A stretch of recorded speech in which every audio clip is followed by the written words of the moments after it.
എളവള്ളി ശ്രീദുർഗ ഭഗവതി ക്ഷേത്രത്തിലെ പൂരമഹോത്സവം ഞായറാഴ്ച ആഘോഷിക്കും. പഞ്ചവാദ്യവും ചെണ്ടമേളവും നെറ്റിപ്പട്ടം കെട്ടിയ ഗജവീരന്മാരും വിവിധ നാടൻ കലാരൂപങ്ങളും അണിനിരക്കുന്ന പൂരമഹോത്സവം ഉത്സവപ്രേമികളുടെ മനം നിറയ്ക്കും. CCTV പ്രാദേശികം ചാനലിൽ പൂരമഹോത്സവത്തിന്റെ തത്സമയ സംപ്രേഷണമുണ്ടായിരിക്കും.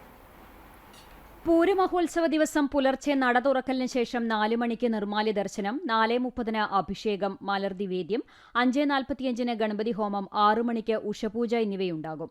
ക്ഷേത്രം തന്ത്രി ചേനാസ് ദിനേശൻ നമ്പൂതിരിപ്പാട്, മേൽശാന്തി കിള്ളിമംഗലം മനോജ് നമ്പൂതിരി എന്നിവർ ക്ഷേത്ര ചടങ്ങുകൾക്ക് കാർമ്മികത്വം വഹിക്കും. 10 മണിക്ക് ഉച്ചപൂജയ്ക്ക് ശേഷം 1 മണിക്ക് ദേവസ്വം പൂരം എഴുന്നള്ളിക്കും. ഗജരാജൻ പാമ്പാടി സുന്ദരൻ ഭഗവതിയുടെ തിടമ്പേറ്റും. മേളത്തിന് കലാമണ്ഡലം രതീഷും പഞ്ചവാദ്യത്തിന് പറക്കാട് മഹീന്ദ്രന്മാരാരും പ്രമാണിത്വം വഹിക്കും. പ്രാദേശിക കമ്മിറ്റികളുടെ നേതൃത്വത്തിലുള്ള എഴുന്നള്ളിപ്പുകൾ ദേശങ്ങളിൽ ചുറ്റി ക്ഷേത്രത്തിലെത്തിയ ശേഷം 5:30 കൂട്ടിയെഴുന്നള്ളിപ്പുണ്ടാകും. വൈകിട്ട് 6:30 ദീപാരാധനയെ തുടർന്ന് ദേശകമ്മിറ്റികളുടെ നേതൃത്വത്തിൽ ശിങ്കാരിമേളം, ബാൻഡ് സെറ്റ്, ചെണ്ടമേളം, പഞ്ചവാദ്യം അകമ്പടിയായി വിവിധ കലാരൂപങ്ങൾ ക്ഷേത്രത്തിനു മുന്നിൽ സജ്ജമാക്കിയ പന്തലിലെത്തി സമാപിക്കും. തുടർന്ന് കേളി, അത്താഴപൂജ എന്നിവയ്ക്ക് ശേഷം രാത്രി 10:30 കലാമണ്ഡലം മുകേഷ്, ഗുരുവായൂർ നിരഞ്ജൻ എന്നിവർ നേതൃത്വം നൽകുന്ന ഡബിൾ തായമ്പക അരങ്ങേറും. ഉത്സവദിനത്തിൽ രാവിലെ 6 മുതൽ 10:30 വരെയും വൈകിട്ട് 5:50 മുതൽ 7 മണിവരെയും പറനിറപ്പിനുള്ള സൗകര്യം ഒരുക്കിയിട്ടുണ്ട്.